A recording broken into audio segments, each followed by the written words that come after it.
আপনি যদি যাত্রী হিসাবে বাসে একা থাকেন আর যদি নারী হন তাহলে নেমে যাবেন।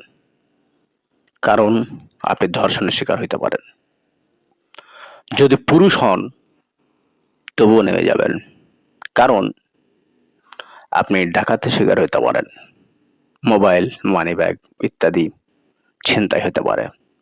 বাসের হেল্পার, কন্ডাক্টর, ড্রাইভার এরা সব অনেক সময় একজোট হয়। বিশেষ করে সন্ধ্যার পর রাতের বেলা সাবধান। আপনি যদি কোনো কিছু রান্না করেন, চুলায় বসিয়ে দিয়ে কখনো হালকা তন্দ্রায় শেষে ঘুমাতে যাবেন না। মোবাইল টিপতে টিপতে কিছু করতে যাবেন না, বিশেষ করে শুয়ে শুয়ে। যদি ঘুমিয়ে যান, আপনার তরকারি রান্না কখন ফুটে আগুন জ্বলে যাবে আপনি টের পাবেন না।